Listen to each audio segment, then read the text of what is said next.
हिंद साथियों, स्वागत है आपको हमारे चैनल पीसीएस दर्पण पे। देख रहे हैं दोस्तों, रुक्मणी पब्लिकेशन बिहार विद्यालय परीक्षा समिति डीएलएड संयुक्त प्रवेश परीक्षा 2025 के लिए अति महत्वपूर्ण यह क्वेश्चंस बैंक जो 2022 से लेकर के 2024 तक के इसमें दिया गया है ना। तो ये अभी तक हम लोगों ने 7 सेट कर लिया है जो प्रीवियस ईयर की है। आज जो करने वाले 8वां क्रम है। आइए देखते हैं 8वां क्रम किस तारीख को पूछा गया थे। तो देखिए 8वां जो है ना, सेट नंबर 8 आप देख रहे हैं। यह दोस्तों 3/4/2024 में फर्स्ट शिफ्ट में पूछे गए क्वेश्चन है। तो आइए इस सेट को लगाते हैं और देखते हैं कैसा क्वेश्चन पूछे गए। तो दोस्तों आप हमारे चैनल पर नए तो सब्सक्राइब कर लीजिएगा ताकि नेक्स्ट वीडियो सबसे पहले आप तक पहुंचेंगे। देखिएगा, previous year solve paper of Bihar DElEd entrance exam set number 8 3/4/2024 के फर्स्ट शिफ्ट में पूछे गए क्वेश्चंस पार्ट 1 जनरल हिंदी का है। देखिए जनरल हिंदी में क्या क्वेश्चंस पूछे गए थे, देखते हैं। पार्ट 1 जनरल हिंदी क्वेश्चन है क्या, व्यंजन वर्ण के साथ स्वर या व्यंजन वर्ण के मिलने से जो विकार उत्पन्न होता है उसे क्या कहते हैं? बताइए उसे क्या कहते हैं? तो उसे कहते हैं व्यंजन संधि। क्या कहते हैं उसे? व्यंजन संधि कहते हैं। आंसर बी बनेगा। किसी व्यंजन का व्यंजन से अथवा किसी स्वर से मेल होने पर जो परिवर्तन होता है उसी को हम लोग क्या कहते हैं? व्यंजन संधि कहते हैं। विसर्ग का स्वर या व्यंजन के साथ मेल होने पर जो परिवर्तन होता है उसे विसर्ग संधि कहते हैं। वह शब्दांश जो किसी शब्द के आगे आकर उसका अर्थ में विशिष्ट लाता है, विशेषता लाता है, मतलब कुछ परिवर्तन लाता है, उसे हम लोग क्या कहते हैं? उपसर्ग। और जो पीछे लगकर परिवर्तन करता है उसे प्रत्यय कहते हैं।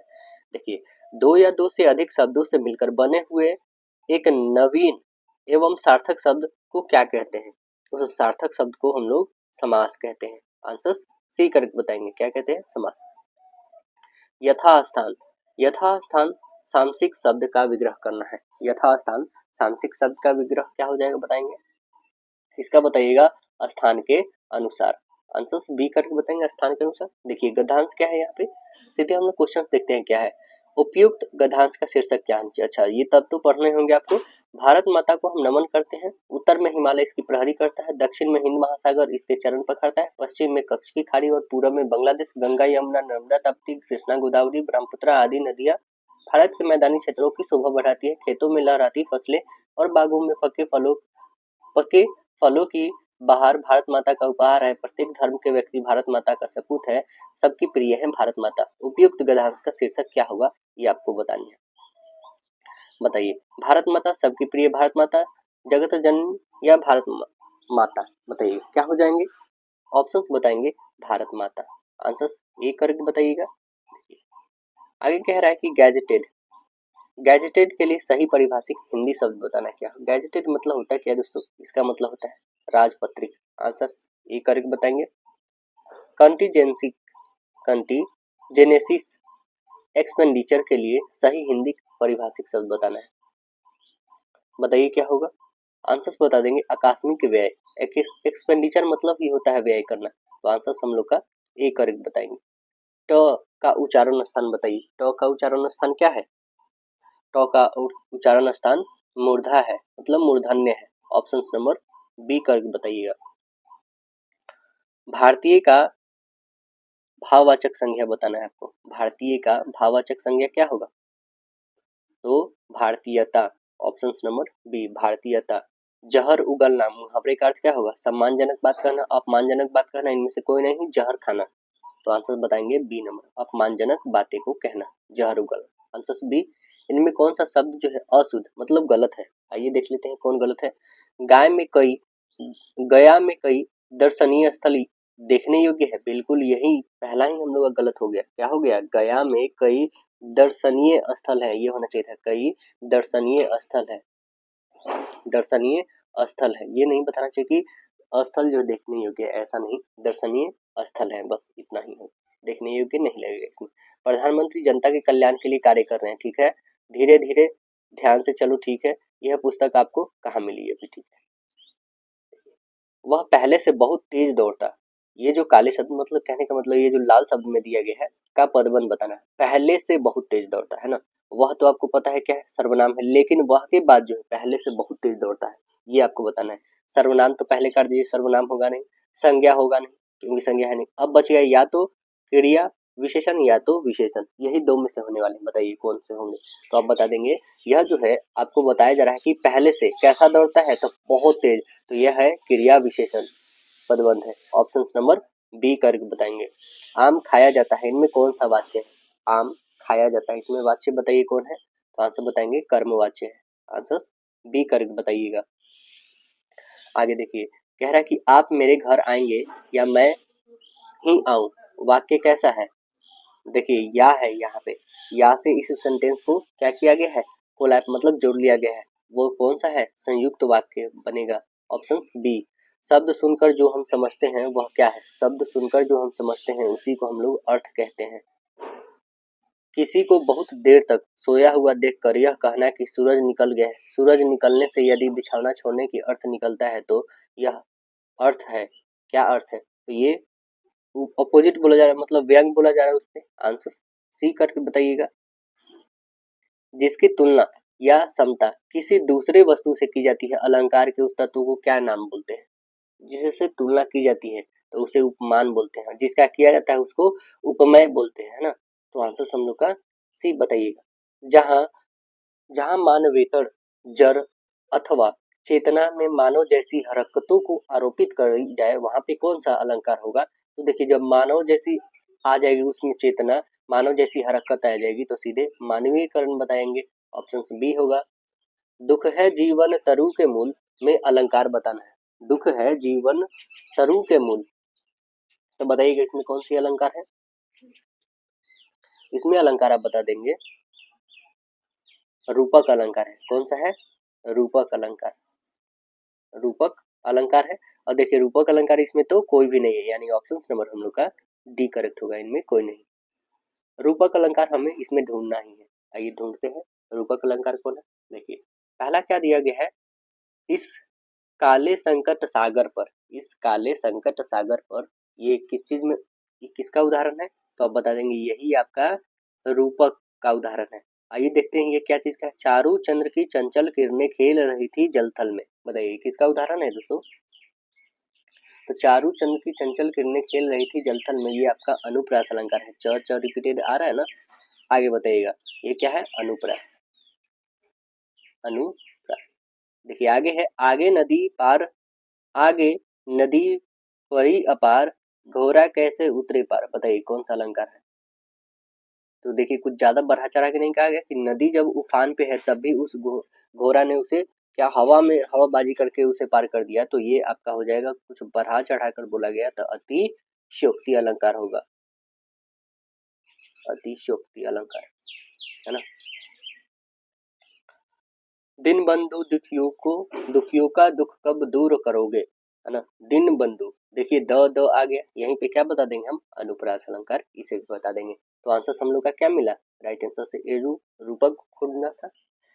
देखिए मानो भीत जानी महासित ते, पसारी पानी मानो छतियां की छाह राखियो पावक छिपाए के, इस पंक्ति में कौन सी अलंकार है? कौन सा अलंकार है इसमें? तो आप देख रहे होंगे इसमें मानो मनहु जानो जनहु, ये जैसे आ जाए तो कहाँ पे ले जाना है आपको? उत्प्रेक्षा अलंकार में। तो आंसर हम लोग का बी करके बताइएगा। देखिए मैं निज रोदन में राम लिए फिरता हूँ, शीतल वानी में आग लिए फिरता हूँ, इसमें अलंकार बताना है। कौन सा अलंकार है? कौन सा अलंकार है इसमें? तो इसमें अलंकार जो है विरोध किया जा रहा है, इसमें विरोधाभास अलंकार होगा। ऑप्शन सी करेक्ट बताएंगे। भगन में कितने लघु और गुरु वर्ण होते हैं, बताइए कितने होते हैं? तो आंसर बताएंगे एक गुरु और दो लघु होते हैं। आंसर यहाँ पे ए करेक्ट होगा। किसी वर्णिक छंद के प्रत्येक चरण में एक जगन, एक तगण, एक जगन और एक रगन के क्रम कुल 12 वर्ण होते हैं। कौन सी वर्णिक छंद कहते हैं उसे? कौन सी वर्णिक छंद कहेंगे? उसे कहते हैं वंशथ्य कहेंगे। क्या कहेंगे उसे? वंशथ्य। आंसर डी करेक्ट बनेगा। कह रहा है काव्य गुण में राजा किसे माना जाता है? काव्य गुण में राजा, तो आंसर बताएंगे प्रसाद गुण को। राइट आंसर से बी करेक्ट बताएंगे। देखिए आगे, जो भाव जो भाव केवल आपातकाल तक संचरण करके चले जाते हैं उन्हें कौन सा भाव कहा जाता है? उन्हें कौन सा भाव कहा जाता है? तो उन्हें कहा जाता है संचारी भाव। क्या कहा जाता है उसे? संचारी भाव। आंसर ए बताइएगा। Part 2 mathematics. देखिए क्वेश्चंस क्या पूछे गए हैं। ये जो हमारे पास रैंकिंग में है 0.001 रैंकिंग, इसे पी बाई क्यू के फॉर्म में हमें लिख देना है। देखिए कितना सिंपल है। 1 लिखिए अपॉन कितने पे रैंकिंग है? तो 3 पे है, बस 3 यहाँ पे 9 लिख लीजिए। देखिए है क्या ऐसा option? Yes, option number B correct हो गया आपका। अब परिमेय संख्या जो है 43/2 के पावर 4 गुने 5 के पावर 3 का दशमलव प्रसार दशमलव के कितने स्थान तक रुक जाएगा, ये हमें बता देना है। कितने स्थान तक रुक जाएगा? तो आइए देख लेते हैं कितने स्थान तक रुकेगा। देखिए ये तो कंफर्म है कि 2 और 5 में गुणा करेंगे तो 10 आएगा, और डेसिमल भी होगा क्योंकि 43 को डिवाइडेड करना है। तो ये देखिए 2 कितने हैं? 4 टाइम। 5 कितने हैं? 3 टाइम। तो हम लोग सीधे लिख सकते हैं क्या? 125 और गुने ये 2 कितने हैं? 4 बार, तो 2 से मल्टीपल करें, 2 2 4 4 2 8 8 2 16, तो ये हो जाएंगे 16, और 16 और 125 में गुणा करके ये 43 से आपको डिवाइड कर देना है, यही ना करना है। तो देखिए यहाँ से यदि हम 2 को 2 बार निकालते हैं तो 4 हो जाता है, यहाँ से 2 बार निकालते हैं तो ये 25, 25 और 4 में गुणा करते कितने हो जाते? 100, ये 100 हो चुके।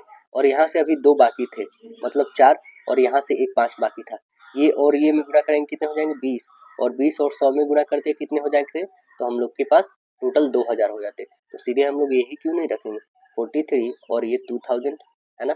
तो देखिए 2000 को भी हम लोग ऐसे लिख सकते हैं कि नहीं, 43 अपॉन में 2 और इंटू 1000, इतना लिख सकते हैं।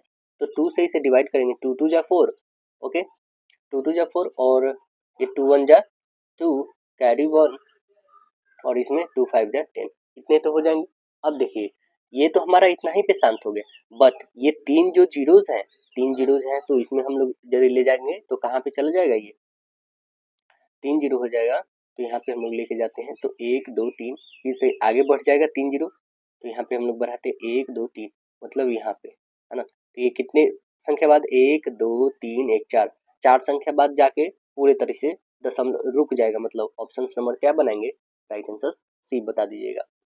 आप समझे हैं यहाँ पे 21 और डेसिमल 5 है, तो ये 3 जीरो को और बढ़ाना है, तो इसको हटा देंगे। अब कहाँ लेके जाएंगे? 1 2 3 है ना, तो यहाँ पे बढ़ाएंगे हम लोग ऐसे, यहाँ पे डेसिमल आ जाएगा, ठीक है। तो ये डेसिमल आ गया, तो इस डेसिमल के बाद कितने डिजिट्स है? 1 2 3 और 4 ही है ना, इसके बाद तो रुक ही जरा, कोई संख्या आ ही नहीं रहा, तो इसलिए ऑप्शन नंबर सी बनेगा।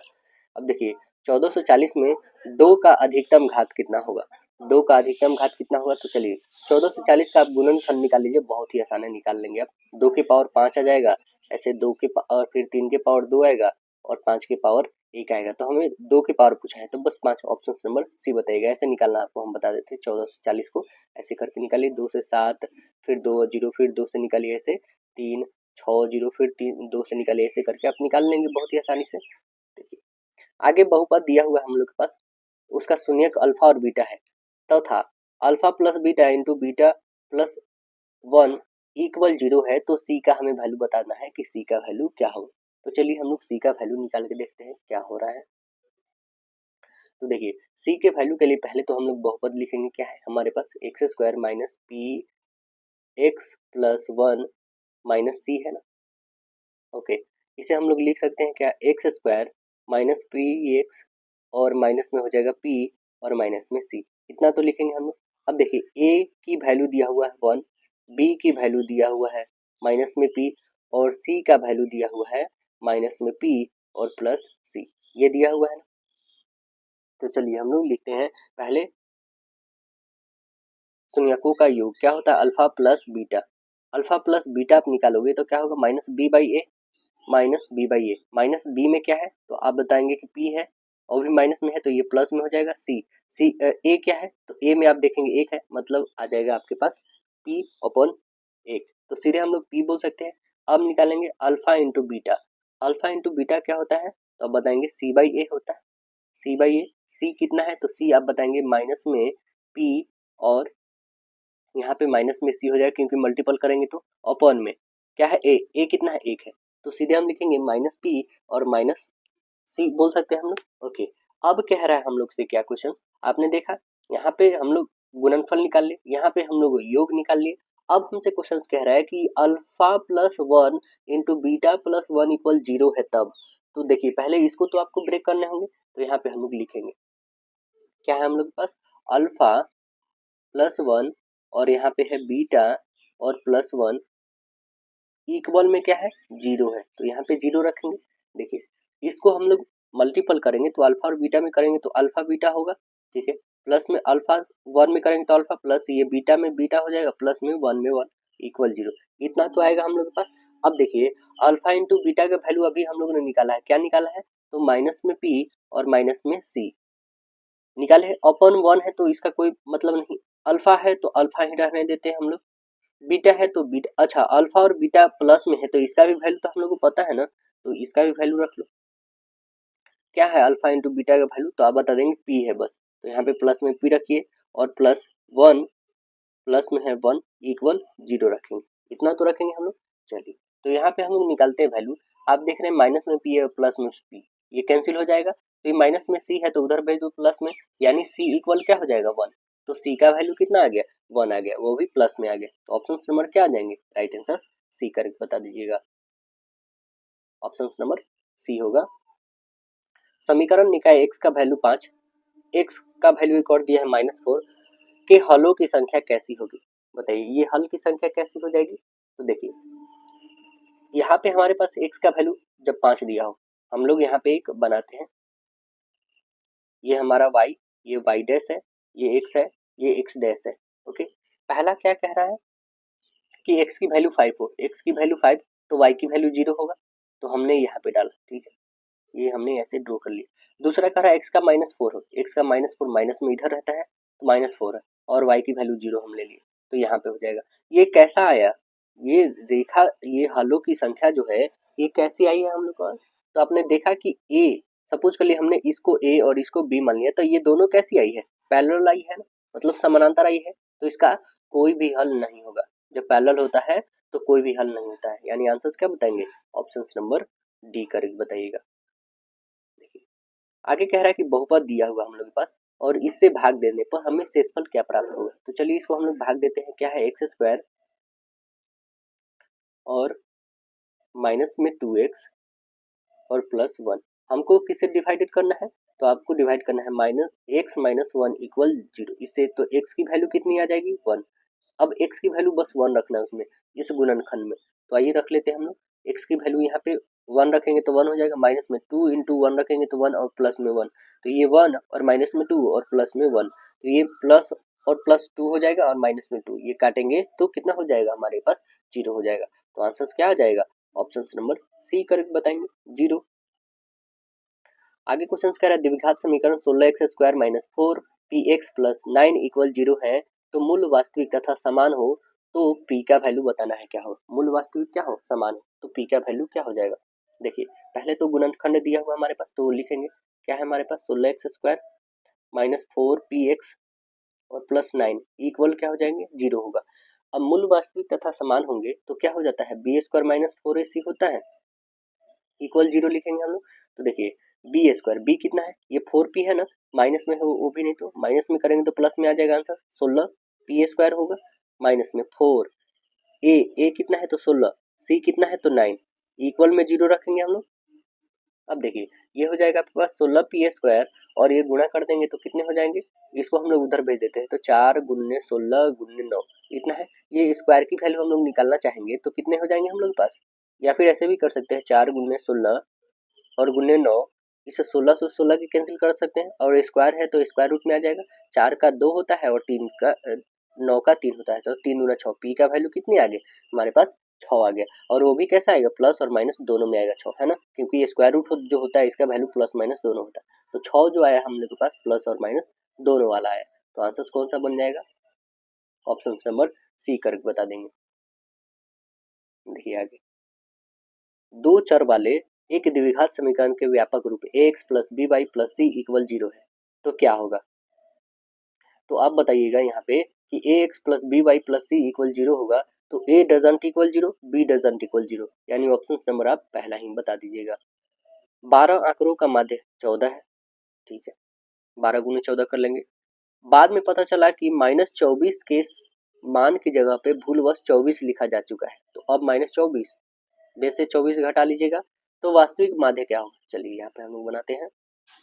पहले तो 12 गुने 14 हम लोग लिखेंगे, में से घटाइएगा क्या, 24 में 24 घटा देंगे आप, बट्टे टोटल संख्याएं 12 ही है ना।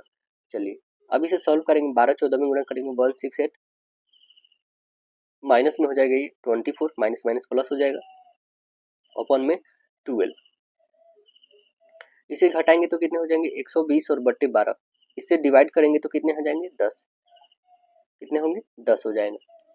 तो वास्तविक जो माध्य आया हम लोग के पास वो कितना आया है, वो आया है 10। ऑप्शन नंबर ए करेक्ट बताइएगा। देखिए आगे कह रहा है कि किसी वस्तु का मूल्य 30% बढ़ाकर उस पर 10% तथा 10% के दो क्रमिक बटा दिया जाता है तो अंतिम लाभ का प्रतिशत हमें बताना है कि क्या होगा। देख लेते हैं, हम लोग का कॉस्ट प्राइस 100 मान लेते हैं और मार्क प्राइस कितना हो जाता है 30% बढ़ा दिया तो मतलब 130। कॉस्ट प्राइस यदि हम 100 ले लेते हैं तो मार्क प्राइस कितने हो जाएंगे 130 रुपया हो जाएगा मार्क प्राइस। अब देखिए तो हम लोग के पास सेलिंग प्राइस फाइंड करने का फॉर्मूला क्या होता है 130 मतलब मार्क प्राइस इनटू हो जाएगा, आपके पास डिस्काउंट 2 बार है 10-10 का, मतलब 90/100 हो जाएगा और 90/100 हो जाएगा, होगा।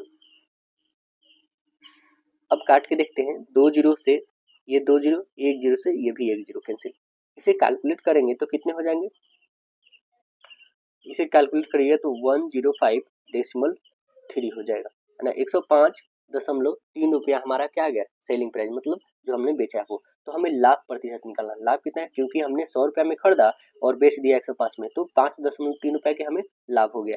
जब ये लाभ हो ही गया है तो लाभ प्रतिशत निकालने में क्या दिक्कत, लाभ प्रतिशत बराबर होता है लाभ, लाभ कितना निकला 5.3 निकला और गुने 100 हो जाता है अपॉन में कॉस्ट प्राइस, कॉस्ट प्राइस कितने हैं तो 100, काटिए 100 से 100 कैंसिल हो गया और ये आप ब्रेक करोगे तो पॉइंट इतना आ जाएगा, मतलब आप सीधे से रहने दो 5.3 जो होगा आपका क्या होगा प्रॉफिट प्रतिशत होगा। तो आंसर देखेंगे क्या प्रॉफिट प्रतिशत 5.3 है, यस ऑप्शन नंबर आपका सी करेक्ट है, प्रॉफिट परसेंट 5.3।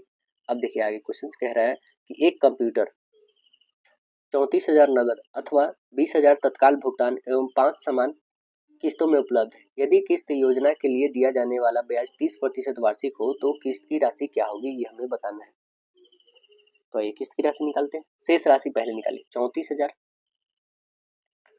बकाये के लिए, इसमें से यदि 20,000 हम तुरंत भुगतान कर दें तो कितना बचेगा 14,000, ये 14,000 बचेगा शेष राशि।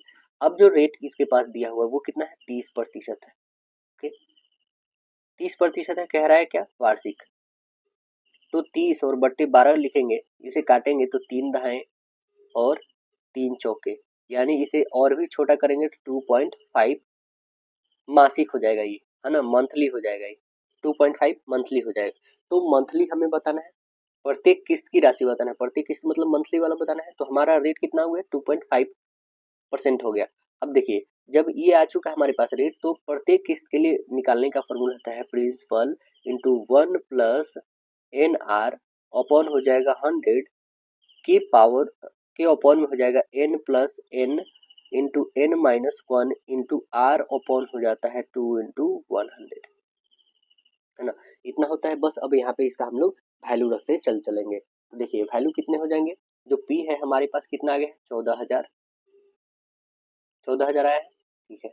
अब यहाँ पे रखेंगे 1 प्लस n कितना है हमारे पास 5 है, समान किस्त 5 ही है ना, और गुणा करेंगे रेट, रेट 2.5 है, अपॉन में 100 लिखेंगे, इसके पावर n, n कितना है मेरा 5 है, 5 लिखिए प्लस ये 5 और 5 में से एक जाएगा तो 4 हो जाएगा, सीधे 4 लिखते हैं और गुने 2.5 हो जाएगा और ऊपर में 2 और गुने 100 हो जाएगा ना। चलिए इसे कैलकुलेट करेंगे हम लोग तो कितने हो जाएंगे, इसे कैलकुलेट करिएगा तो आपके पास आ जाएंगे 14,000 और गुने में आ जाएगा 9/8, इसे आप कैलकुलेट कर लेंगे और गुने 4/21 आ जाएगा, ठीक है। अब इसे भी आप काट लोगे 3 से 3 टाइम में, 3 से 7 टाइम में, है ना, 7 से काट लोगे 2 टाइम में, फिर 2 से काट लोगे 4 टाइम में, फिर 4 से 4, तो ऐसे आपके पास आ जाएंगे कितने 3 ही बचेगा सीधे, तो 3,000 आ जाएगा, है ना। ये 3,000 आ गया, तो प्रत्येक किस्त की राशि जो है वो कितना है आप बताएंगे 3,000 है, ऑप्शन नंबर डी करेक्ट बताइएगा। आगे क्वेश्चन कह रहा है क्या कि y का वह मान है जिसके लिए p का वैल्यू q का वैल्यू के बीच की दूरी 10 मात्रा। चलिए, बहुत ही इंपॉर्टेंट क्वेश्चन, बहुत वेरी वेरी इंपॉर्टेंट है। देखिए, ये क्वेश्चन हम लोग बनाएंगे कैसे दोस्तों। देखिए, ये दो पॉइंट है हमारे पास, यहाँ पे आपके पास p है, ओके, और यहाँ पे हमने q डाल दिया, जिसमें p का वैल्यू दिया हुआ है 2 और -3, और q का वैल्यू भी दिया हुआ है हमारे पास 10 और y, ठीक। और हमारे पास ये टोटल p एंड q के बीच के जो डिस्टेंस है वो दिया हुआ है 10 यूनिट, है ना, ये 10 यूनिट दिया हुआ है। जब ये हमारे पास दिया है तो फाइंड करने इन दोनों के बीच की दूरी को फाइंड करने के लिए, दोनों बिंदुओं के बीच की दूरी फाइंड करने के लिए इस y की वैल्यू निकालनी होगी हमें। तो y की वैल्यू निकालने के लिए फॉर्मूला होता है क्या दोस्तों, कि 10 जो टोटल डिस्टेंस दिया है 10 इक्वल हो जाएंगे हमारे पास x2 माइनस x1 का होल स्क्वायर और प्लस होता है y2 माइनस y1 का होल स्क्वायर और रूट में होता है।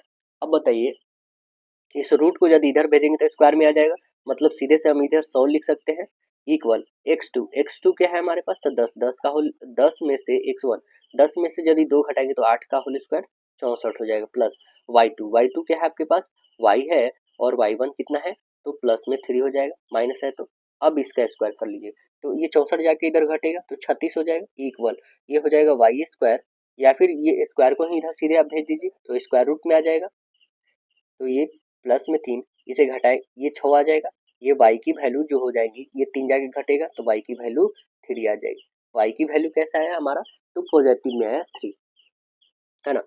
ये y की वैल्यू कैसा आ गया हमारे पास, तो पॉजिटिव में आ चुका है। और देखिए, एक और बात बता दें दोस्तों, जैसे यहाँ पे हम लोग के पास y प्लस था ना, यहाँ पे आपका जो 6 आया है ये प्लस माइनस दोनों होता है, ये तो बात पता है। रूट में जो भी वैल्यू निकलता है वो प्लस माइनस दोनों, सपोज करिए जब हम प्लस में लिए तो 3 आया, जब माइनस में लेते तो ये भी माइनस में आता, तो y की वैल्यू क्या हो जाती है, -9। मतलब y की वैल्यू दो कंडीशन हो सकती है, एक -9 और एक प्लस में 3। तो देखिए कौन सा है ये ऑप्शन नंबर, -9 और प्लस में 3, तो ऑप्शन नंबर आप बताएंगे -9 और प्लस में 3, ऑप्शन सी बताइए। बिंदु दिया हुआ हम लोग पास एबीसी, त्रिभुज के शीर्ष बिंदु है, तो यह त्रिभुज कैसा होगा, तो इन दोनों के बीच की दूरी पहले निकालने होते हैं भुजाओं की, तब पता चल जाएगा हम लोग का कि वो कैसा त्रिभुज है। जैसे ये 3 भुजाएं दिया हुआ है ए बी एंड सी, इस सभी के बीच के डिस्टेंस को हम लोग फाइंड कर लेंगे तो नहीं पता चल जाएगा, जिसमें ए दिया हुआ, बी भी दिया हुआ, सी भी दिया हुआ, तो चलिए पहले हम लोग ए बी निकाल लेते हैं क्या है, ठीक। तो अभी जस्ट फॉर्मूला हम लोग जो लिखे जस्ट उसी का फुलफिल करना है आपको, कि x2 माइनस x1 का होल स्क्वायर और प्लस में y2 माइनस y1 का whole square under square root. चलिए अब लिखते हैं हम लोग, ए बी की लंबाई माइनस में 5 है x2, और यहाँ पे माइनस में 0 का होल स्क्वायर रखिए, y2 कितनी है, तो y2 3 और -6 का होल स्क्वायर होंगे, स्क्वायर रूट निकालिए, यहाँ पे कितने हो जाएंगे, 5 का 25, क्योंकि माइनस में है तो स्क्वायर करेंगे तो 25 ही रहेगा, प्लस में ये कितने हो जाएंगे, तो माइनस में 3 आएगा, 3 का होल स्क्वायर 9, मतलब ये कितना आएगा, 25 और 9 का निकालेंगे तो कितना हो जाएगा, 34।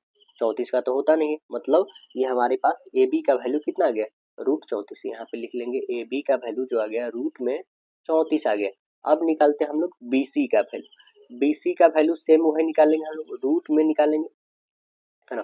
तो यहाँ पे सीधे हम लोग वैल्यू लिखते हैं, 3 माइनस में हो जाएगा 5, माइनस में 5 है तो ये प्लस में सीधे लिख दीजिए, माइनस माइनस प्लस ही हो जाएगा स्क्वायर, और प्लस में हो जाएगा 1 माइनस 3 का होल स्क्वायर। इसे ब्रेक करेंगे हम लोग तो कितना, 5 3 8 का होल स्क्वायर कितने, तो आपके पास बता देंगे 64 हो जाएगा, और यहाँ पे है प्लस, ये घटाएंगे तो -2 आएगा, 2 का कितना हो जाता है, तो 4 हो जाता है, तो ये कितने हो जाएंगे 68, ये रूट में 68 आ गया।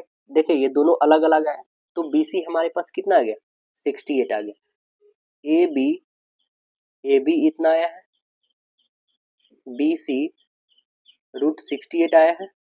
अब बारी है ए सी की, ए सी यदि कोई दोनों में से एक जैसा निकला तो समद्विबाहु होगा, और नहीं तो विषम बाहु होगा।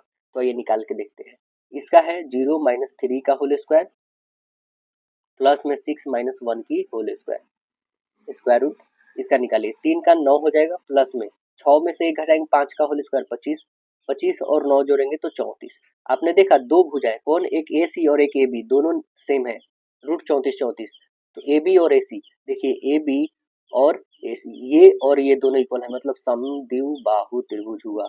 ऑप्शन नंबर क्या बनाएंगे, right answer option number A बताइएगा। आगे क्वेश्चन है क्या, निम्नलिखित में से किसे परमाणु की आवश्यकता होती है, परमाणु की आवश्यकता किसे होती है, तो आंसर बताएंगे परिमेय को। ऑप्शन बी करेक्ट बताइए, परिमेय को। देखिए यदि ए बी वृत्त की एक जीवा है और ए ओ सी उसका व्यास इस प्रकार है कि angle A C B 50 degree, A T बिंदु ए पर वृत्त स्पर्श रेखा है, तो बी ए टी बराबर कितना डिग्री होगा, ये हम लोग को बता देंगे। तो चलिए हम लोग बी ए टी का वैल्यू बता देते हैं। एक पहले तो वृत्त लेंगे हम। अब इस वृत्त पे हम लोग एक सेंटर लिए, इस सेंटर से आप देख रहे हैं क्या कि यहाँ पे जो एंगल्स बनेंगे ये 90 डिग्री का फॉर्मेट होगा। देखिए ये व्यास है हम लोग का, क्या नाम है इसका, सी ओ ए, और यहाँ पे बी जो है ये राइट एंगल का फॉर्मेट कर रहा है 90 डिग्री का। अब यहाँ से एक टेंजेंट जो खींची गई है, स्पर्श रेखा जो है ये, इसका हमने टी नाम दे दिया। अब देखिए जो दिया हो गया है हमारे क्वेश्चंस में कह रहा है ए सी बी कितने दिए हुए हैं, ए सी बी जो दिया गया है वो 50 डिग्री दिया हुआ है। ओके, अब जो है एंगल सी बी ए ये कैसा है, सी बी ए 90 डिग्री होगा, सी बी ए जो है कितना हो जाएगा 90 डिग्री, क्योंकि अर्धवृत्त पे ये बना कोण जो होता है वो 90 डिग्री होता है। तो हम ट्रायंगल ए बी सी में देखेंगे, ए बी सी में ये 90 डिग्री है, ये 50 डिग्री है, तो क्या ये नहीं बता देंगे, तो आप बिल्कुल बताएंगे, क्योंकि एक त्रिभुज में तीनों कोणों का योग 180 होता है, तो 9 और 5 जोड़ेंगे तो कितना 140 हो जाएंगे, तो 180 में से 140 घटाएंगे तो ये 40 हो जाएगा। मतलब हमारे पास एंगल ए जो आ गया वो 40 डिग्री आ गया। तब स्पर्श रेखा पर जो बिंदु बोलेंगे वो कैसा होते हैं, समकोण बनते हैं। जब ये 40 हो गया तो ये कितना हो जाएगा 50 हो जाएगा। तो हमारे क्या निकालना है, बी ए टी ही निकालना है, मतलब ये 50 डिग्री बता दीजिएगा। ऑप्शन नंबर क्या हो जाएगा, right answer option number C करके बता देंगे। देखिए आगे क्वेश्चन से क्या, यदि किसी त्रिभुज की एक भुजा बढ़ाई जाए तो बहिष्य अभिमुख अंतः कोणों के डैश के बराबर होते हैं, योग के बराबर होते हैं। दोस्तों देखिए यहाँ पे आप ये परिमेय पढ़े होंगे क्या कि एक त्रिभुज है और इस त्रिभुज को हम आगे की तरफ ऐसे बढ़ाते हैं, तो इसका ये जो कोण होता है ना, इस अंतः अभिमुख कोण, मतलब इस दोनों अंतः अभिमुख कोणों का योग के बराबर होता है। यदि जैसे ये 40 हो गया और ये 50 हो गया तो ये कंफर्म है कि ये 90 होगा, इस दोनों का योग जो होता है इसके बराबर होता है बहिष्य कोण के। तो ऑप्शन नंबर हम लोग का क्या होगा, योग के बराबर होगा, ऑप्शन सी हो जाएगा। कह रहा है लंबाई और चौड़ाई वाले समानांतर चतुर्भुज का क्षेत्रफल क्या होगा, क्या हो जाएगा क्षेत्रफल बताइएगा। तो समांतर चतुर्भुज का क्षेत्रफल होता है लंबाई गुने चौड़ाई, ऑप्शन नंबर सी। देखिए यदि एक घन का आयतन दिया हुआ है 1728 सेंटीमीटर क्यूब, इसके किनारे की लंबाई बढ़ा, देखिए घन का क्यूब होता है मतलब घन का क्यूब, तो ए भुजा क्यूब होता है ना, भुजा क्यूब 1728 दिया हुआ है, तो आप ए का वैल्यू निकालेंगे, ये क्यूब, तो ये पता है 12 को 3 बार आप गुना करेंगे ना 12 को तो 1728 आते हैं, तो हमारे पास आंसर एक ही निकलेगा ना क्यूब में से एक, तो ऑप्शन नंबर ए बनेगा 12 सेंटीमीटर। आगे क्वेश्चन कह रहा है एक त्रिभुज का आधार 15 सेंटीमीटर, उसकी ऊंचाई 12 है, क्षेत्रफल दुगुने करने पर अन्य त्रिभुज की ऊंचाई क्या होगी जबकि उसका आधार 20 सेंटीमीटर है। देखिए कितना अच्छा क्वेश्चन।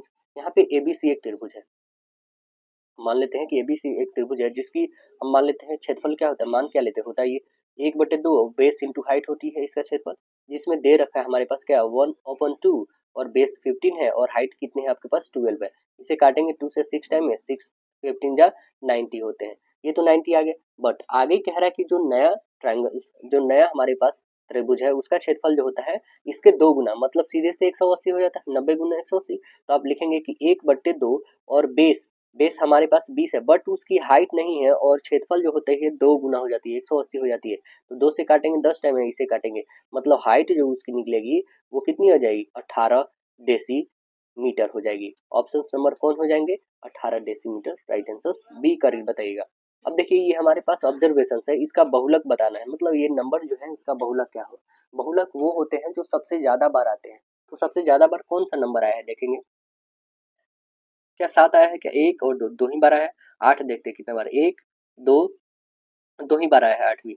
आगे देखते एक दो तीन, 3 बार 9 आया है ना, मतलब सीधे से हम ऑप्शन क्या टिकअप करेंगे, वो करेंगे ऑप्शन नंबर सी 9 करेंगे।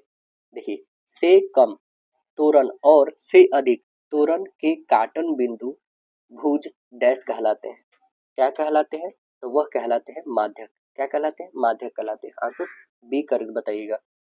यदि प्रथम n विषम प्राकृत संख्याओं का माध्य दिया हुआ n स्क्वायर अपॉन 81 तो n इक्वल क्या हो जाएगा, n इक्वल क्या हो जाएगा, यहाँ पे n इक्वल हम लोग रखेंगे क्या, n इक्वल रखेंगे n स्क्वायर अपॉन 81। अब देखिएगा n स्क्वायर अपॉन 81 जो है हम लोग के पास, तो ये n से n एक कैंसिल हुआ, मतलब n इक्वल आप बता दोगे सीधे से 81। तो ऑप्शंस हमारे क्या बन जाएंगे, n की जो वैल्यू आ जाएगी वो 81 आ जाएगी। देखेंगे 81 है क्या, यस ऑप्शन नंबर आपका बी करेक्ट है 81। आगे क्वेश्चन कह रहा है कि 5 cos theta plus 12 sin theta का न्यूनतम मान क्या होगा। न्यूनतम मान हमें बताना है, तो यहाँ पे हम लोग लिखेंगे क्या, 5 cos थीटा है, यहाँ पे लिखिए 5 cos थीटा, पहले 5 cos थीटा और प्लस में है 12 sin थीटा। क्या 5 cos थीटा को हम लोग ऐसे लिख सकते हैं कि a cos थीटा प्लस में b sin थीटा का न्यूनतम मान ही होता है क्या, इसका न्यूनतम मान आप याद रखने होंगे, तो वो होते हैं माइनस में रूट ए स्क्वायर और प्लस में बी स्क्वायर होता है, ये होता है इसका न्यूनतम मान। तो न्यूनतम मान ए कितना है, 5 है, 5 का होल स्क्वायर करोगे तो 25 प्लस बी कितना है 12, 12 का होल स्क्वायर करोगे तो 144, दोनों को इंक्लूड करेंगे कितने 5 4 9 6 और 1, मतलब ये कितने हो जाएंगे, ये आप बताओगे 13 का होल स्क्वायर रूट होता है, तो ये माइनस में 13 आ जाएंगे, क्यों, क्योंकि आगे में माइनस लगा हुआ है, तो माइनस 13 आ गया। तो न्यूनतम वैल्यू जो आ गया वो हम लोग के पास माइनस 13। देखिए है क्या option, yes option number B कर बताइएगा। आगे है कि cosec square 90 degree minus theta minus tan square theta equal क्या हो जाएगा। तो देखिए कोसेक स्क्वायर 90 माइनस थीटा वो क्या हो जाता है, सेक स्क्वायर थीटा हो जाता है ना। तो यहाँ तक तो हम लोग सीधे लिखेंगे, यहाँ पे क्या लिखेंगे, सेक स्क्वायर थीटा हो जाएगा, माइनस में हमारे पास है क्या tan स्क्वायर थीटा, तो sec square minus tan square बराबर क्या होता है 1 होता है। ऑप्शन नंबर बी करके बताइएगा। देखिए यहाँ पे लिखा है tan, मतलब p बाई बी लिखा हुआ है 3/4, तो 4 sine minus cos theta upon में 4 साइन प्लस कॉस थीटा का वैल्यू हमें बता देना है कि क्या होगा। तो देखिए हमारे पास क्या है tan, tan बराबर क्या होता है p बाई बी होता है ना, p बाई बी कितना है 3/4 है। p बाई बी जब दिया हुआ हमारे पास, तो हमें h चाहिए, क्योंकि साइन में h चाहिए होता है, तो h फाइंड करने के लिए हम लोग लिखते हैं P square plus B square under root. देखिए p की वैल्यू 3 मतलब 9, b का वैल्यू है 4 मतलब 16, स्क्वायर करेंगे ये 25, 25 का कितना होता है 5, मतलब एच हमें निकल गया है 5। अब आइए साइन का क्या होता है p बाई एच होता है, p कितना हमारे पास है, ये p बाई बी होता है, तो p हमारे पास है 3, तो 4 × 3 बटे अभी जस्ट एच का वैल्यू 5 निकाले, माइनस में कॉस का वैल्यू क्या होता है b बाई एच, बी कितना है हमारे पास 4 और एच कितना है 5, अपॉन में लिखेंगे, यहाँ पे लिखेंगे 4 और गुन्ने 3/5 और माइनस में हो जाएगा 4/5, होंगे ना उतना। अब चलिए इसे हम लोग सॉल्व करते हैं, इसे सॉल्व करेंगे हम लोग, यहाँ से ये हटा दीजिए, अब बस ये सॉल्व करना है, तो ये हो जाएंगे 12, 4 × 12 और बट्टे 5 हो जाएगा, माइनस में 4/5 हो जाएगा, अपॉन में लिखेंगे ये भी हो जाएगा 12, एक दो एक प्लस में है, नीचे वाला प्लस में है, देख रहे हैं यहाँ पे प्लस में, और ये हो जाएगा 12/5 और प्लस में हो जाएगा 4/5। अब देखिए ये 5 5 है तो एलसीएम तो 5 ही रहेगा, ये 12 में से 4 घटाएंगे तो 8, अपॉन में ये 12 और 4 जोड़ेंगे तो 16 और बट्टे 5 हो जाएगा, मतलब आप लिखोगे क्या 8/5 और गुन्ने हो जाएगा 5/16, ये हो जाएंगे, 5 से 5 कटेगा, 8 से काटेंगे 2 टाइम में, मतलब 1/2। ऑप्शन नंबर क्या बताइएगा, right answer option number C बताएंगे 1/2 हो जाएगा, क्या हो जाएगा right answer option number C correct बताइएगा। पार्ट 3 देखिए साइंस में क्वेश्चंस क्या पूछे गए हैं। क्वेश्चंस है साइंस के क्या आपके, नीम का उपयोग एक प्राकृतिक कृमिनाशक के रूप में किया जाता है, क्यों किया जाता है, यह इसलिए किया जाता है क्योंकि नीम के सतरस में जो है अजाडिराक्टिन नामक तत्व पाया जाता है, जो एक एंटीफिडेंट कंपाउंड कमांड कंपाउंडेंट की भांति कार्य करता है। तो आंसर हम लोग का क्या बनेगा, राइट आंसर ऑप्शन ए बताइएगा। देखिए सामान्य अम्ल की उपस्थिति में फेनोल्फथलीन का रंग कैसा रहता है, फेनोल्फथलीन का रंग जो होता है रंगहीन होता है, आंसर बी करेक्ट बताएंगे, कैसा होता है रंगहीन होता है। निम्नलिखित में से तत्वों के वर्गीकरण का वर्तमान में क्या आधार है, आधार बता दीजिए क्या है, तो तत्वों की परमाणु संख्या है, ऑप्शन बी करेक्ट बताएंगे। निम्नलिखित में से एक से अधिक संयोजकता वाला तत्व कौन है, बताइए एक से अधिक संयोजकता वाला तत्व कौन है, तो आंसर बता देंगे, एक से अधिक संयोजकता वाला तत्व है, एक से अधिक विकल्प सही है। कौन कौन है तो आप बताइएगा, इसमें कॉपर है, आयरन भी है। आंसर हम लोग का एक से अधिक वाला तत्व मतलब ए और बी दोनों है, ऑप्शन सी करके बताएंगे। निम्नलिखित में कौन एकल झिल्ली से घिरा हुआ है? एकल झिल्ली से कौन घिरा हुआ है? तो आंसर बताएंगे इसमें लाइसोसोम। कौन घिरा हुआ है? लाइसोसोम। आंसर ए बताएंगे एकल झिल्ली से घिरा हुआ है। दोहरी झिल्ली से कौन है? तो आप बता देंगे नाभिक है, माइटोकॉन्ड्रिया है ना। पत्ती के किनारों के साथ पानी की बूंदे के रूप में निकलना क्या कहलाता है? वो कहलाता है बिंदु श्रावण कहलाता है। क्या कहलाता है? बिंदु श्रावण। गुटेशन भी बोलते हैं उसे हम लोग।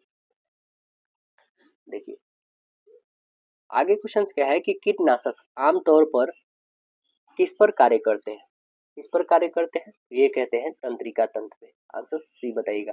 फलों के पकने के लिए निम्नलिखित में से कौन सा पादप हार्मोन उत्तरदायी है? कौन सा पादप हार्मोन उत्तरदायी है? तो आंसर बताएंगे एथिलीन। कौन है? एथिलीन। आंसर सही बताएंगे।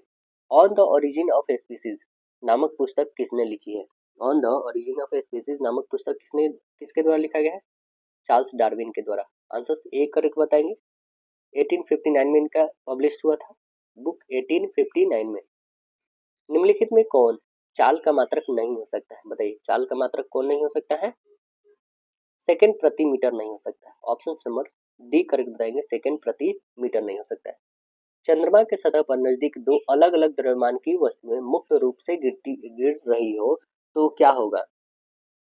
तो होगा कि किसी भी क्षण उनका वेग समान होगा। किसी भी क्षण जो समान क्या हो जाएगा? वेग हो जाएगा। ऑप्शन ए बताएंगे। कह रहा है कि एक पारा बैरोमीटर में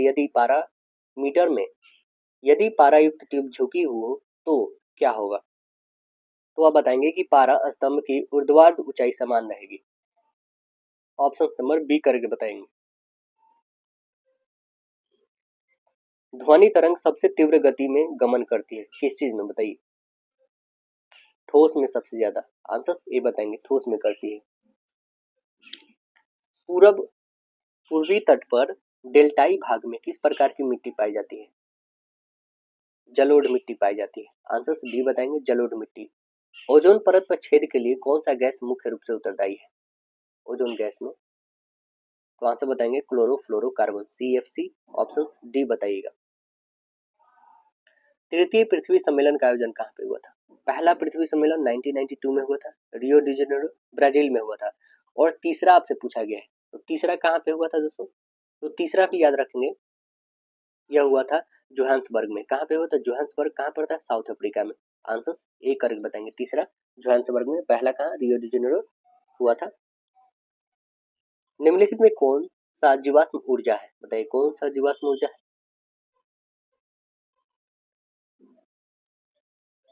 तो आंसर बताएंगे कोयला।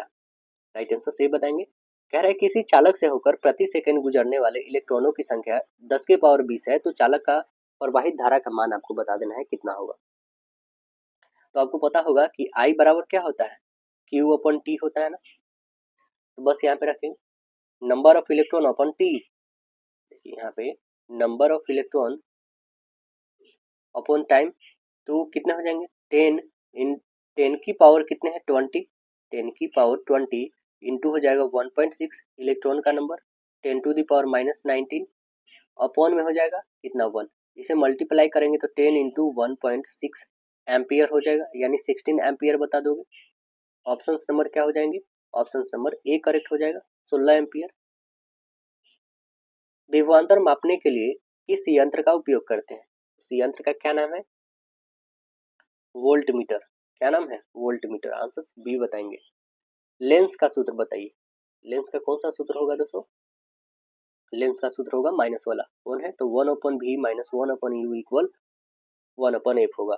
वही यदि दर्पण का पूछा जाता तो दर्पण का आप ये बताते 1/v प्लस 1/u अपन 1/f होता। ये दर्पण सूत्र है दोस्तों, ठीक है। तो ऑप्शन नंबर हम लोग का ए बनेंगे, लेंस सूत्र पूछा गया है। पार्ट 4 देखिए, सोशल स्टडीज में क्वेश्चन है कि उत्तम आशा अंतरिक्ष की खोज किसने किया था? उत्तम आशा अंतरिक्ष का खोज बार्थोलोम्यू डियाज किए थे। कौन किए थे? बार्थोलोम्यू डियाज किए थे। आंसर यहाँ पे हम लोग का डी बनेगा। और वह कब किए थे? तो 1488 में किए थे। 1488 में चूड़ामन राय किस विद्रोह से संबंधित है? चूड़ामन राय किस विद्रोह से संबंधित है बताइए? तो आंसर बताएंगे यह संबंधित है चेरो विद्रोह से। आंसर ए बताएंगे चेरो विद्रोह से संबंधित है चूड़ामन राय। झारखंड के पलामू जिले में हुआ था यह, आदिवासी आंदोलन है यह। संयुक्त राष्ट्र महासभा के अध्यक्ष का कार्यकाल कितना होता है? कितना होता है? तो आंसर बताएंगे 1 साल होता है। आंसर सी बताएंगे 1 साल होता है। रॉलेट कानून किस वर्ष पारित किया गया था? रॉलेट कानून कब पारित हुआ था? 1919 में हुआ था। आंसर डी करके बताएंगे। भारत में क्रांतिकारी गतिविधियों के दमन मतलब रोकने के लिए रॉलेट एक्ट को लगाया गया था वर्ष 1917 में। सर सिडनी रॉलेट के अध्यक्ष में जो सिडनी कमेटी का गठन किया गया था। रॉलेट एक्ट आपको पता है कब पारित किया गया था? 1919 में। बाड़ा बंदी आंदोलन कहाँ हुआ था? बाड़ा बंदी आंदोलन बताइए कहाँ पे हुआ था? तो आंसर बताएंगे इंग्लैंड में। आंसर सी बताएंगे इंग्लैंड में हुआ था। ला नीना किस महासागर में उत्पन्न होती है? ला नीना किस महासागर में उत्पन्न होती है? तो आंसर बताएंगे यह होती है प्रशांत महासागर में। आंसर बी बताएंगे कहाँ पे? प्रशांत महासागर में उत्पन्न होती है। आगे क्वेश्चन कह रहा है कि ग्लेशियरों के पिघलने और डेल्टा क्षेत्र में बाढ़ आने का क्या कारण है? ग्लेशियरों को पिघलने और डेल्टा क्षेत्र में बाढ़ आने का क्या कारण है? इसका कारण है वायु प्रदूषण। आंसर ये बताएंगे वायु प्रदूषण। आगे क्वेश्चन कह रहा है कि भारत में खाद्यान्न उत्पादन की खरीद, वितरण और भंडारण के लिए कौन सी एजेंसी जिम्मेदार है? कौन सी एजेंसी जिम्मेदार है बताएंगे? तो आंसर बताएंगे भारतीय खाद्य निगम। आंसर बी बताएंगे भारतीय खाद्य निगम। लौह अयस्क की गलाने में प्रयुक्त जो धातु क्रम कोयला है वो कौन है बताइए? लौह अयस्क की गलाने में जो प्रयुक्त धातु क्रम कोयला है वो कौन है बताएंगे? तो वो है option number B bituminous. Right answer B बताएंगे बिटुमिनस। चिपको आंदोलन के प्रणेता कौन है? चिपको आंदोलन के प्रणेता बताइएगा। तो आंसर बताएंगे सुंदरलाल बहुगुणा। उत्तराखंड में शुरू हुआ था, चमोली डिस्ट्रिक्ट से। आगे है मुंबई।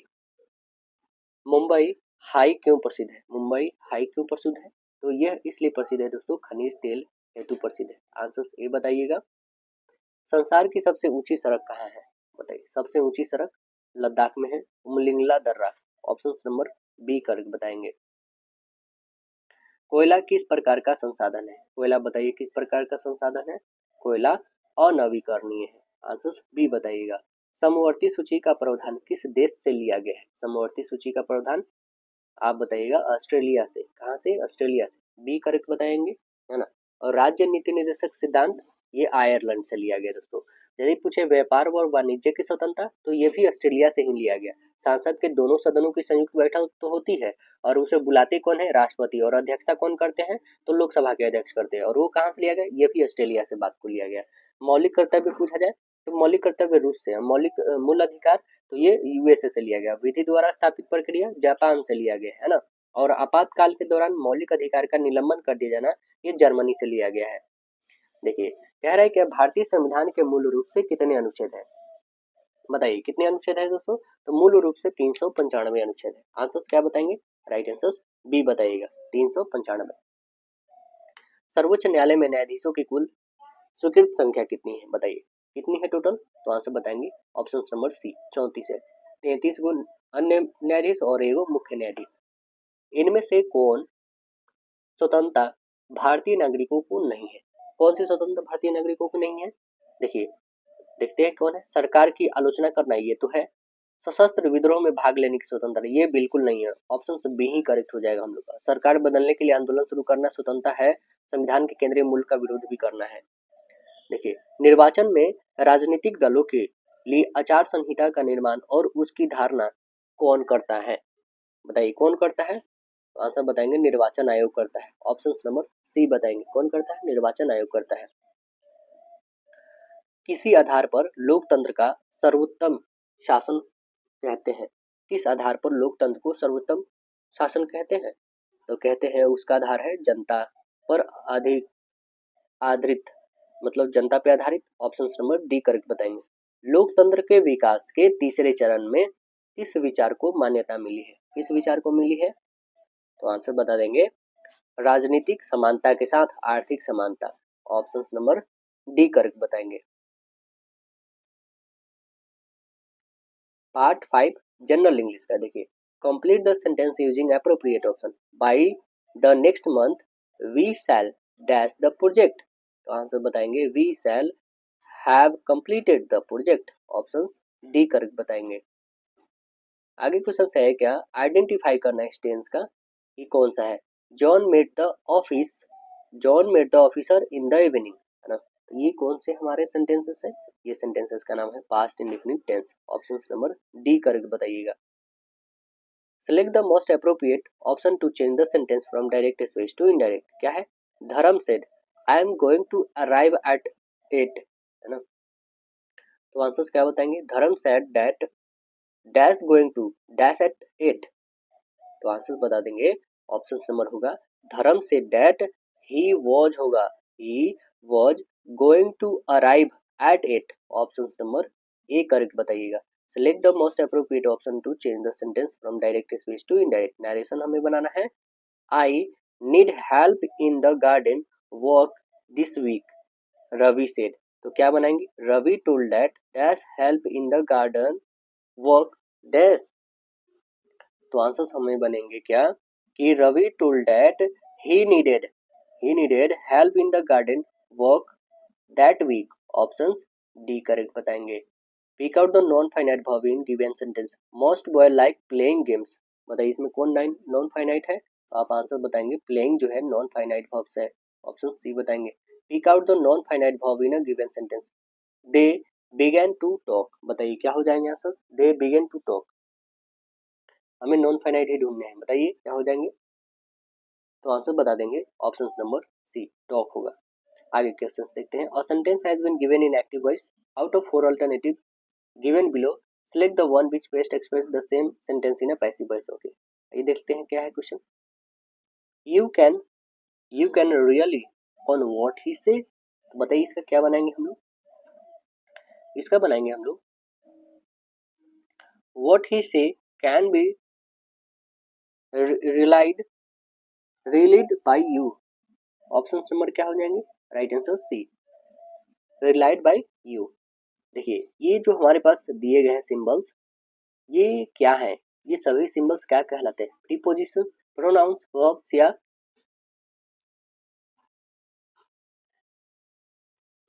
Punctuation marks. तो क्या बताएंगे, ये सभी के सभी पंक्चुएशन मार्क्स है। क्या प्रीपोजिशन टू ये सब होता है, बिफोर, बिटवीन, है ना, अबव, ऑन, ये सब होता है। वर्ब तो आपको पता है क्या है, verb do, go, when, went, ये सब वर्ब है। प्रोनाउंस आपको पता है, नाउन को रिप्लेस करके आता है, he, she, it, they, his, ये सब होता है। तो आंसर सी बनेंगे। Fill up the blank with the correct options. क्या है, Shakespeare's 4 great tragedies are dash King Lear, Hamlet, Othello and Macbeth. तो यहाँ पे कौन सा सिंबल यूज होना चाहिए था, यही बताना है ना। तो कौन सा सिंबल यूज होना चाहिए था, ये सिंबल क्लोन का होना चाहिए था यहाँ पे। मतलब उनके 4 जो है ग्रेटेस्ट जो है बुक है, और वो कौन कौन है वही यहाँ पे बताया जा रहा है। तो यहाँ से क्लोन का यूज करके यूज करेंगे हम लोग। Fill in the blank with the correct option. He was shocked dash news of his father's death. तो आंसर क्या बता देंगे, he was shocked at the news of his father's death. Options B correct. Fill up the blank with the correct options. He is married dash an English lady. तो answer बताएंगे he is married to an English lady. Options A बताएंगे। Combine the following pair of sentence into a simple sentence. क्या है, Robin is my friend. He is a journalist. तो बताइए क्या बनेंगे यहाँ पे, बनाएंगे Robin my friend is a journalist. Option number A बताएंगे कंबाइन सेंटेंसेस। नेक्स्ट है choose the correct option as your answers. क्या है हमारे पास, he made a promise, he kept it too. बताएंगे क्या है यहाँ पे बनेंगे, इसे भी कंबाइन करना हमें, तो कंबाइन करेंगे he made a promise and kept it too. Option number A बताइएगा। Select the alternative which best express the meaning of items या फ्रेजेस। आइए देख लेते हैं क्या आइटम्स या फ्रेजेस। Pros and cons.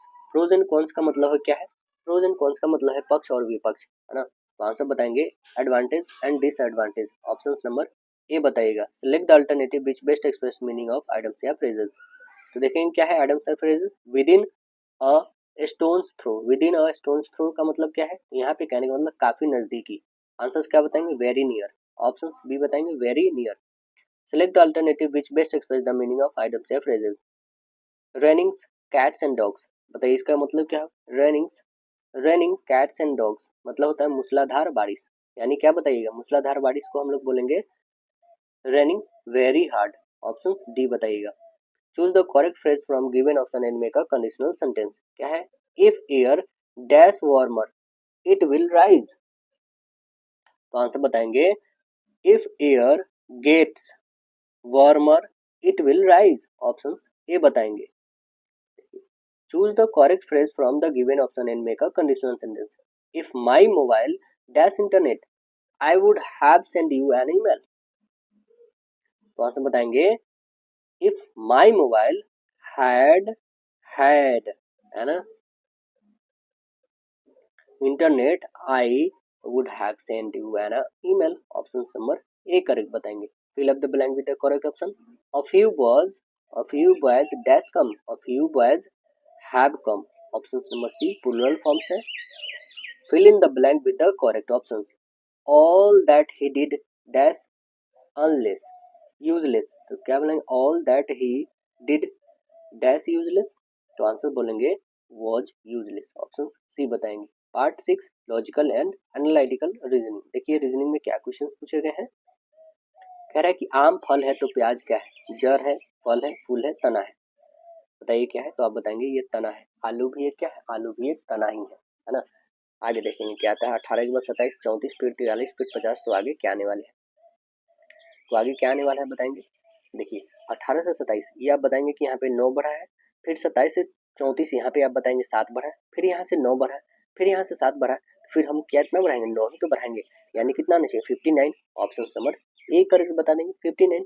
देखिए आगे क्वेश्चन है क्या कि एक व्यक्ति दक्षिण की दिशा में, ठीक है हम लोग यहाँ पे बनाते हैं, एक व्यक्ति जो है दक्षिण की दिशा में 15 मीटर चलता है, यहाँ से दक्षिण 15 मीटर चला, फिर वह अपने जो है दाएं ओर मुड़ जाता है, फिर जो हुआ वो अपने दाईं ओर मुड़ता है और 15 मीटर चलता है, दाएं ओर मुड़ा और 15 मीटर चलता है। उसके बाद जो है वह बाईं ओर मुड़ता है, 10 मीटर चला, बाईं ओर मुड़ कर 10 चला, फिर वह अपने बाईं ओर मुड़ता है और 15 मीटर चलता है, फिर वह बाईं मुड़ के 15 चलता है। अपनी आरंभिक स्थिति से कितने दूर है, देखिए यहाँ से चला था, यहाँ पे पूछ रहा है, तो ये 15 और ये 10, 25 हो जाएंगे, 25।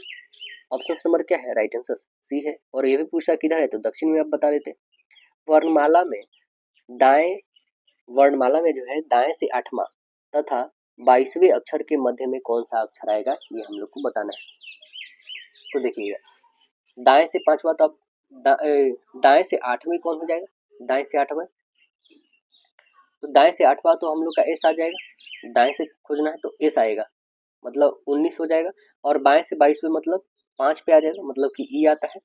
अब देखिए हमें क्या बताना है, इन दोनों के मध्य में क्या होगा, तो 19 और 5 कितने हो जाते हैं, तो आप बताएंगे 24, 24 का आधा कितने हो जाते हैं 12, यानी 12 पे क्या आता है एल। ऑप्शन सही क्या, ऑप्शन नंबर बी।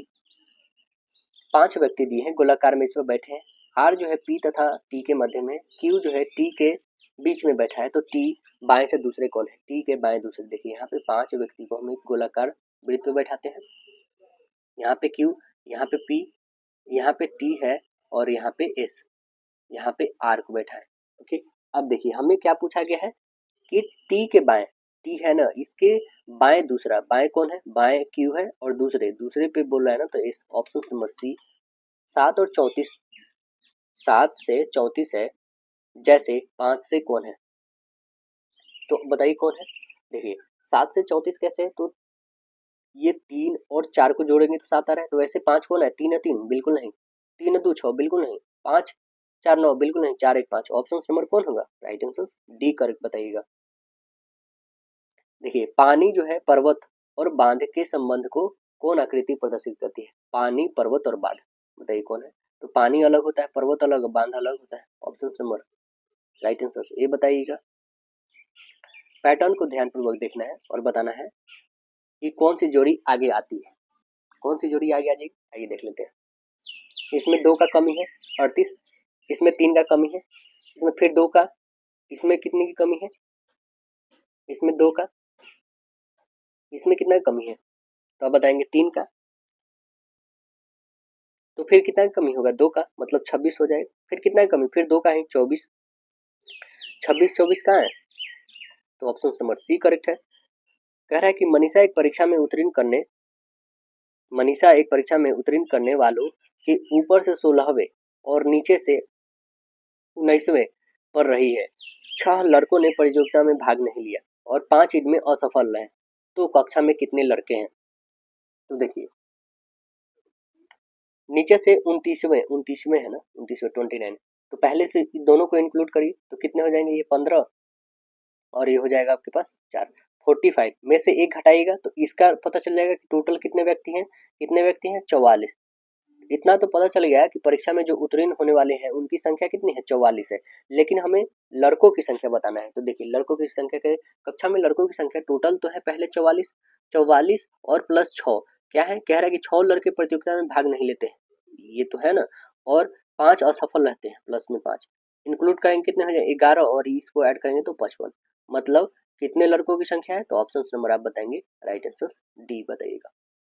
देखिए आगे क्वेश्चन से, प्रश्न के लिए निर्देश दिए गए उम्मीदवार को कम से कम 65% अंकों के साथ सिविल इंजीनियरिंग स्नातक होना चाहिए। 1/1/2016 को 21 वर्ष से कम और 28 वर्ष से अधिक नहीं होना चाहिए। चयन परीक्षा में कम से कम 70% अंक के साथ उत्तीर्ण होना चाहिए। 50,000 जमा राशि का भुगतान करने के लिए तैयार रहें, जो प्रशिक्षण पूरी होने पर वापस किया जाना है। हालांकि यदि उपयुक्त सभी मापदंड को मानता है, तो देखिए क्या है मापदंड, उपयुक्त ए को छोड़कर संतुष्ट, लेकिन पिछले सेमेस्टर की परीक्षा में उपस्थित हुए और पिछले 7 सेमेस्टर में 75% अंक प्राप्त किए, तो मामला उपाध्यक्ष को भेजा जाएगा कंपनी के।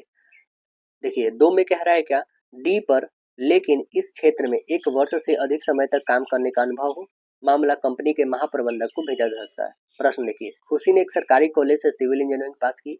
इंजीनियरिंग कॉलेज में 78% अंक के साथ और चयन परीक्षा में जो उसका स्कोर 80% है।